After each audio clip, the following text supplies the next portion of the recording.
Друзі, всім великий привіт! Вітаю вас на каналі, запрошую до себе в гості. Підходить осінь, вересень, багато діток йдуть до школи, до садочків. Також ми будемо давати до садочку нашого Крістянка. Він ще не буде мати повних 3 роки, але ми ще не хотіли його віддавати, тож будемо віддавати тепер, з вересня.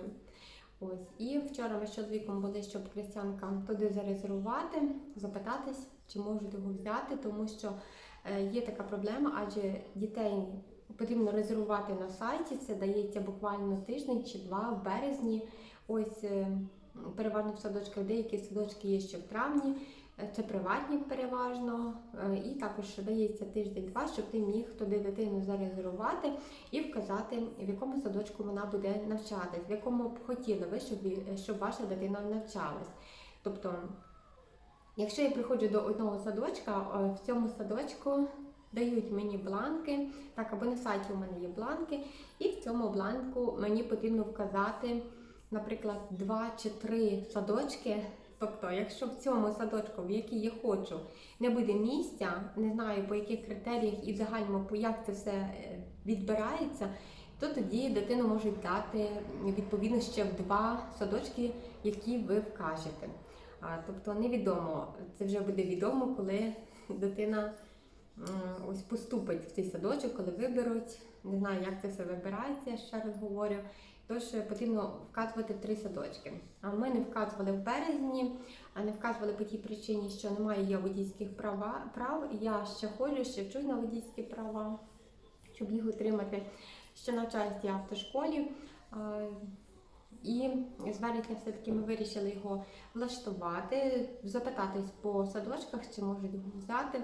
Ну і, звичайно, в перший садочок, який ми пішли, це той, який найближче до нас. До нього йти пішки 40 хвилин, а їхати машиною це, так як по навігації, показує 3 хвилинки. В цьому, в якому ми цікавились швидше за Крістянка, то він знаходиться далі. Набагато далі, і пішки там, напевно, будеш йти біля години часу, ну, їхати приблизно 5 хвилин. Так, а машиною швидко заїдеш, якби немає ніяких проблем. А ось пішки це досить далека дорога. Тож ми вирішили там його не давати, вирішили запитати спочатку, чи є місце для нього в цьому найближчому садочку. Ось, і вчора ми були з чоловіком, як виявилось, ніяких проблем немає. Ну, вирішила директор, що ми просто прогавили в березні ось цей відбір дітей, так, щоб зареєструватись, не зареєструвались, і нічого. Дали нам бланки вчора, я їх заповнила, і сьогодні ми з Крістянком пішли, віднесли ці бланки вже. Тільки що ми прийшли. Дуже радію, що Крістянок піде до цього предшколя, так називають в Польщі, в садочок. Він дуже хоче йти, він вчора так заглядав там за тими дітьми, які там навчаються, які там бігають, адже не всі батьки мають змогу сидіти з дітьми, так, і йдуть до роботи. Якийсь там тиждень-два ті викладачі мають, звичайно, вихідні, а в загальному садочок працює все літо. Тобто дитина може все літо там знаходитись. І садочок цей, який ми дали, він працює від 6 години ранку до 17 години вечора, тобто до 5 годин, 11 годин. Тобто в будь-якій годині можеш дитину туди привезти. І від 6 до 12 безплатно дитина знаходиться в садочку, а вже від 12 години і далі потрібно оплачувати. Я точно не пам'ятаю, скільки потрібно оплачувати. Якщо я не помиляюся, потрібно було оплачувати злотий за кожну годину. От, але не буду зараз говорити, можливо, ціни змінились, тому що ціни підвищуються, все змінюється. Скажу вам вже більш детальніші умови і більше детальніше про садочок можу розповісти, напевно, в вересні, тому що 29 серпня у нас будуть, як би сказати, такі батьківські збори всіх батьків, які віддали дітей в цьому році до садочку. І будуть такі загальні збори з батьками, там ми зможемо собі послухати і задати питання, які нас цікавлять, це нам детально будуть розповідати, зможемо собі щось записати і будемо детальніше знати. Також обід, сніданок, обід, вечеря платні, звичайно, потрібно оплачувати. Ось, але також не буду говорити скільки, тому що окремо сніданок якось дешевше коштує, обід дорожче коштує і вечеря вже, як то сказати, під вечірок також коштує, ну, інша ціна є. Тобто Скільки виходить, то також не можу сказати. Ось, вирішила написати у бланках, що дитину буду давати від 8 години ранку до 2 години дня. Тобто християник буде знаходитись 6 годин в садочку. Ось. Ну, загальні години можна змінювати, так як мені пояснили. І що ще мене цікавило, що потрібно в цей садочок, прививків ніяких не потрібно, ніяких щеплень немає там, нічого там не несеш, немає там якихось проблем з тими документами, абсолютно нічого. Просто там 3 сторінки, таких навіть більше сторінків, 6 сторінків таких бланк, таких було, що потрібно їх заповнити, свої дані, так, і християнка дані, і все. Ось, і що питала, чи потрібно купувати якісь подушки, ковдри, ось що дитина повинна мати, піжамка, так, до спання, також взуття, ну, щоб сказали, тому що 29-го, якщо збори, і там залишається лише 2 дні, щоб, якщо немає подушки, ковдри і все решта, тобі скажуть купити такий список, то 2 дні це важкувато, тобі ще це потрібно кудись заїхати, це потрібно подивитись, пошукати, це ж в один магазин не заїдеш і не подивишся. Але все-таки там, де буде ходити християник, він буде ходити до іншого садочку, там є 2, один для старших дітей, один для молодших дітей. Так як мені пояснили, що подушки і ковдри там є, лише йому потрібно буде тапочки купити для пережиття і піжамку. Все, більше нічого не потрібно. Ну, а решта я вже буду слухати на цих зборах, на які я піду 29 серпня, і вам детальніше зможу сказати і ціни, також детальніше зможу розповісти, що нам ще там розповіли. Зараз буду складати документи, хочу показати, в які папки буду їх складати. Це моя папка, купляла я ось в такому світло-розовому кольорі, навіть це не розовий, а більш такий розовий помішаний з оранжевим, чи що, можна так сказати. Подобається мені папка ця тим, що вона досить тверда, тут нічого не згинається. І також тут є резинка, можна її затягнути на ось цей гудзик. І також ось тут папка добре тримається, не розходиться. Всередину буду вкладати файлики, ось така звичайна папка. І збоку є ось така фолія, за яку можна зложити якийсь папірець, щось собі підписати, або ще якісь ось такі замітки можна сюди собі положити. Тому що ця папка є досить така стійка, тверда, і документи не будуть розпадатись порівняно з такими м'якими папками на файли, звичайні, як в мене є. Вона м'яка, а ця більш вже така тверда. Отже, собі купила ось в такому кольорі, це навіть не можу сказати розовий, як я вже казала, він якби змішаний з оранжевим. Такий колір, він мені сподобався. Такий колір купила для християнка, це такий бірюзовий колір.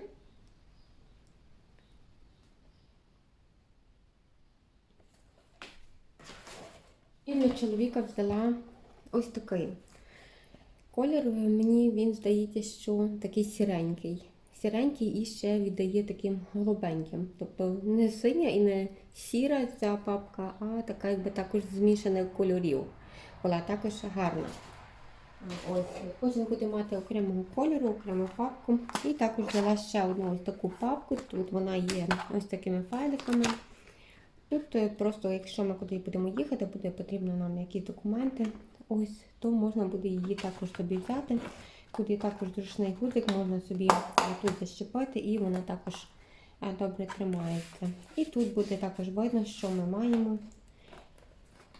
Ось, які документи інколи потрібно, коли кудись їдеш, то потрібно також мати не всі документи, які є в цій купі, а окремі. Якісь паспорти, також часом є документи А4, досить часто якісь чи прописки, чи ще щось. Тож вирішила взяти ось таку папку. Тут є досить багато ось цих відділень і можна також собі щось поскладати. Також що зручно, що тут є ось такі вершечки, на яких можна щось підписати, що в тебе де лежить. Ось, тож в мене є ще ось така. Отже, розпочала складати документи в папку, і, як я вже говорила, спочатку вставляю файлики в ці 3 папки, а тоді вже буду розподіляти документи, які у мене знаходяться і в тій великій папці, яку ви бачите, що лежить на дивані, і ті такі дрібніші, які поверх неї лежать. Отже, спочатку документи я розділяла собі, щоб постійно не гортати. Це були чоловікові, мої, Крістянка. В Крістянка поки що немає стільки документів, скільки у нас. Так як я з-за кордону, то в мене найбільше документів. У мене взагалі ось ця папка моя, вона була настільки вже зайнятою, що, наприклад, далі, якщо у мене будуть якісь документи, мені доведеться купити ще одну папку для себе, тому що документів дуже багато, різні карти, документи по карті побиту, також різні документи по прописці, по роботі і так далі. І скажу вже, що організація документів в цих папках мені дуже сподобалась, вона мені просто зайшла до душі, тому далі, якщо папки будуть закінчувати, точніше вже документи не будуть поміщатись, можна купити наступну папку і також розмістити там документи. Хочу зараз покосити. Дуже швидко росте трава, ніби коситься, але подивіться, як вона трава з квітами, зі всім виростає. Дуже незручно, тому що дуже багато літає осів. І тут просто, коли йдеш, вони постійно в тебе під ногами, аж страшно ходити, тому що насправді їх так густо є і так багато. Не знаю, чи через камеру так буде видно, чи можна так побачити, але насправді їх є дуже багато, вони збирають мід, літають з однієї квіточки на другу і навіть небезпечно тут ходити. Що до цього майданчика дитячого, що самому тут пройтись. Ось, тож зараз буду косити. У мене косарка, зараз я з нею з'їду на низ. Рукавички собі приготувала. Температура 27 градусів. Показує, але на сонці, як завжди, більше, буде більше 30, напевне. Ось, ну, але нічого не зробимо, йдемо косити. Хочу вам показати, що наші квіти, подивіться, які красиві лілії. Не знаю, як хто, мені подобаються лілії, подобаються рози. Загально мені подобаються всі квіточки. Дуже гарно. Не пам'ятаю, забула, як ось ці довгі квіти називаються. Ось тут в мене ростуть. Також дуже вони красиві, люблю їх. Тут насадила також ось такі красиві квіточки ростуть. Чесно кажучи, не скажу, як називаються, я не пам'ятаю, але різних кольорів. У мене є і розові, а там далі є червоні, тут біленькі, там також біленькі. Тут насіялось навіть на каміння, але нічого. Я вже не стала їх пересаджувати, нехай вже тут ростуть. Також дуже вони мені подобаються. І з цієї сторони ще такі є ледве-ледве розові. Колір такий, також дуже гарний. Лілії просто безподобні. Наскільки ж вони великі, гарні, красиві. Просто хочеться дивитись, а запах просто неймовірний. Особливо вранці і ввечері.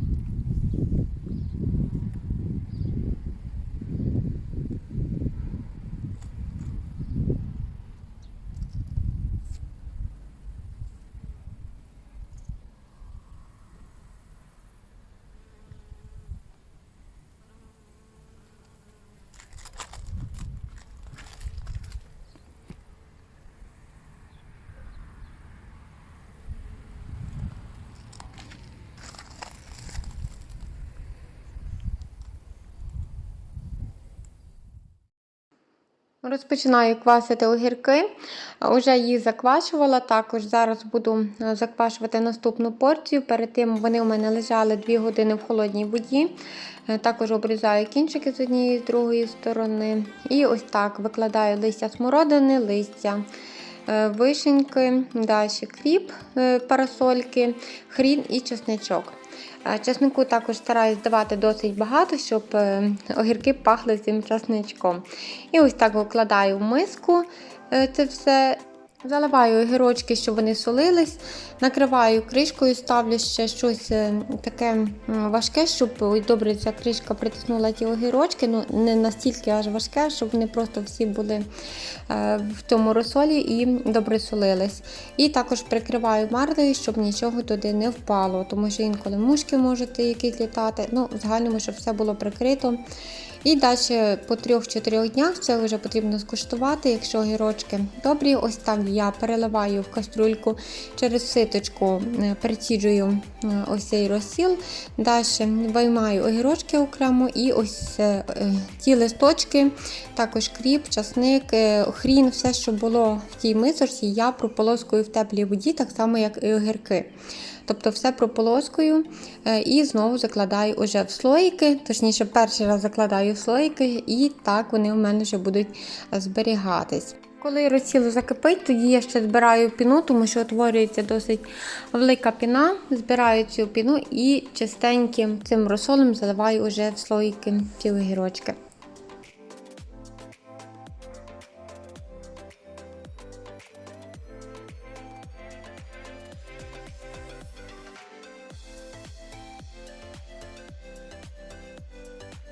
Далі буду закручувати помідори, і для помідорів також роблю розсіл зараз.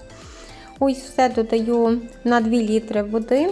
Пропорції вкажу внизу під відео, як для огірків, так і для помідорів, по яких рецептах я роблю. В загальному роблю по тих, по яких робила моя бабця, мама, ось постійно.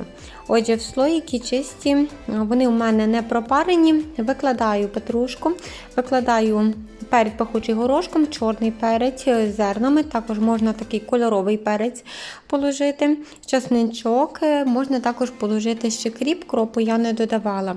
І тоді вже і листочок лавровий, і тоді вже викладаю самі помідори. Помідори у мене ось такі чері або коктейльові, хто як уже називає, тому що такий сорт помідорів ми купили цього року, не знала я, що вони ось такі будуть, але задоволена урожаєм, тому цього року добре, що і такі є, тому закручую, які є. Ось такі слоїки використовую, у мене вони різні, з-під майонезів, від соусів. Для чого купувати нові слоїки, хоча в мене є і куплені слоїки, коли сюди ми прийшли лише жити. Звичайно, слоїки вони було, я купувала, але в загальному всі майонези, соуси і все решта купляється в слоїках, тому для чого їх викидати, потім купувати нові слоїки, тому що вони там не мають наклейок, як можна використати і ті, які є під рукою. Наклейки не знімаю, все рівно видно через слоїки, що там знаходиться, немає стільки часу, щоб займатися наклейками, відліплювати їх від слоїків, це у мене буде займати досить багато часу і точніше на такі дрібниці у мене немає часу, тож не буду купувати красиві гарні слоїки чисті, закручую в ті, які є і цим не переймаюсь. Заливаю помідори і ставлю їх ще стерилізуватися. Стерилізую, вже дивлячись, як вони поводяться в духовці, повинні помідори бути не занадто м'якими і не занадто твердими. Такі як помідори чері, то часу потрібно було менше, ніж на звичайні великі помідори, коли ми закручуємо. Дозбирала ще огірки, також їх замочила в холодній воді. Зараз закрутимо слоїки з помідорами і буду ще заквашувати ось ці огірочки, які в мене є. Також був досить хороший урожай огірків. Самі ми їли до салатів, також я і роздавала огірочки і самі могли собі ще їх закрутити. Хочу показати вам свій город за 1,5 тижня дощу. Кожен день у нас падав дощ, сьогодні ось погода і 2 дні тому була погода, то чоловік покосив, я там повиривала горошок, тому що неможливо навіть до городу приступити.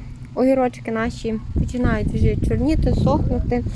До речі, 3 дні тому перевіряла, чи є огірки.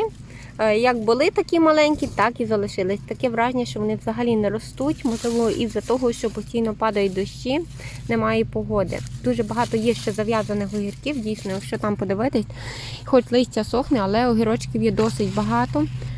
Думаю, що якщо була погода, то їх було б також ще достатньо. Стосовно кабачків, все гниє.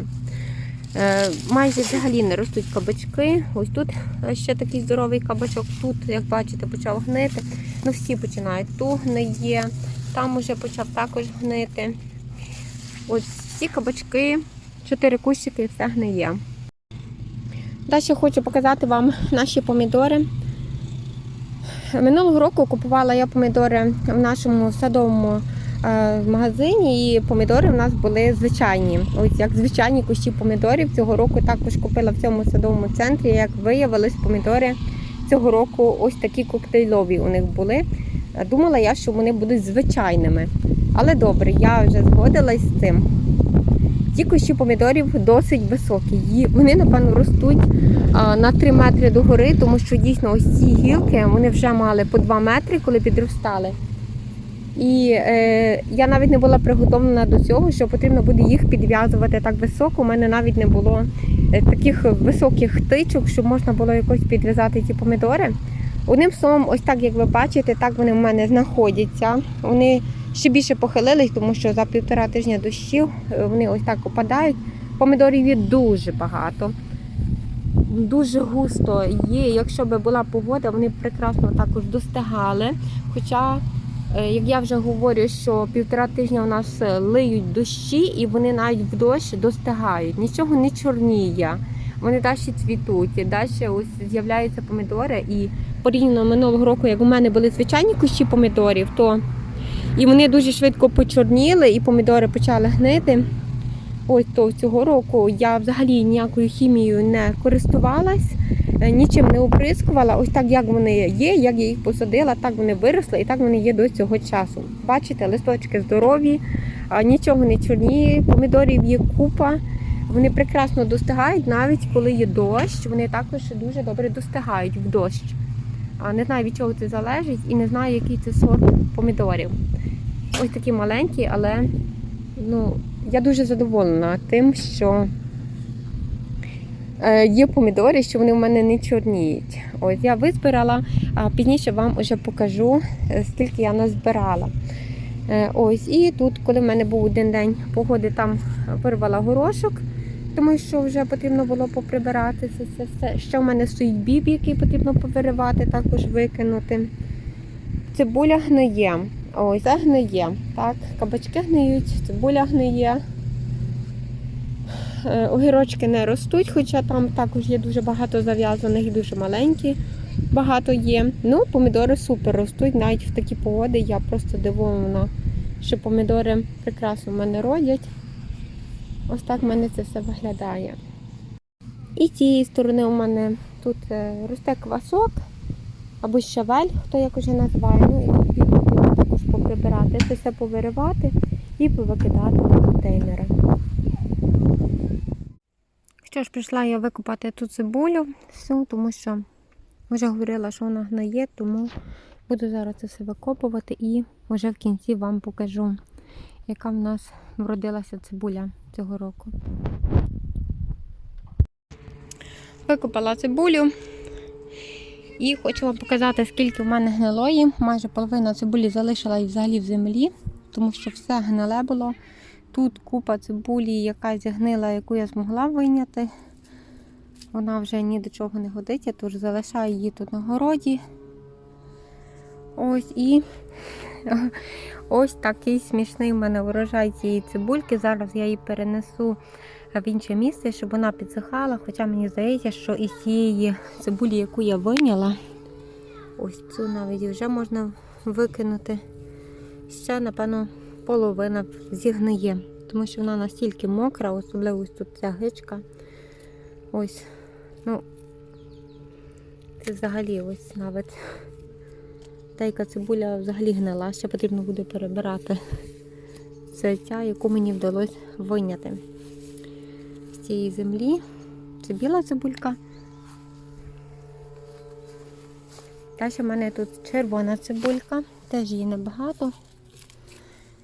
Теж ось вона у мене гнила, ось тут навіть є такі деякі. Дуже мало. Майже немає взагалі урожаю цибулі, немає що показувати, дуже шкода. Тож зараз збираю, що є, будемо сушити. Цибулі не було цього року в нас. І ось в цьому відерку в мене були помідори. Ціле відерку, зараз їх пересипала сюди в умивальник, всіх їх гарно перемию. Ось очищу. Досить багато, хоч вони і маленькі, але досить їх багато є. Майже половина цієї раковини на кухні. І далі вже буду дивитися, що буду з ними робити. Поки мила помідори, придумала, що буду з них робити. І згадала, що на каналі Мама 4 діток, канал веде Катя, якщо хтось ще не знає. Вона подавала нам рецепт прекрасного кетчупу, вирішила його спробувати. І мені настільки сподобався цей кетчуп, і не лише мені, прийшов чоловік з роботи, він також скуштував, і йому також він дуже засмакував. І, чесно кажучи, далі я вже не показувала. Наступні дні я також зривала помідори, назбирала ще 7 кг помідорів. І знову ж таки я повторила з цим кетчупом, знову його зготувала, навіть вже спробувала додавати до пасти, тобто до макаронів, так, і дуже нам смакував цей кетчуп, тому на наступні роки буду обов'язково його використовувати, такий рецепт робити, тому що дійсно дуже хороший і вдалий рецепт. І рецепт цього кетчупу залишу внизу під відео, це буде спрямування на відео Каті, мами 4 діток. Якщо вам цікаво, якщо ви ще не пробували робити цей кетчуп, то обов'язково спробуйте. Заходьте і переходьте на канал Каті.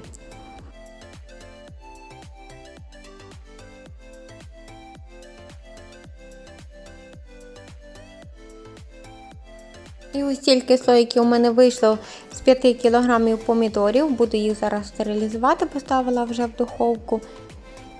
Відео підійшло до кінця. Дякую всім, хто його додивився. Дякую вам за ваш час, за перегляд. Бажаю вам міцного здоров'ячка, бережіть себе і своїх рідних, нехай все у вас буде добре. І якщо ви ще не підписані на канал, обов'язково підписуйтесь, також ставте лайки, пишіть свої коментарі. Мені буде дуже приємно за вашу підтримку мого каналу. А я з вами вже буду прощатись і зустрінемось з вами вже в наступному відео. До зустрічі, па-па!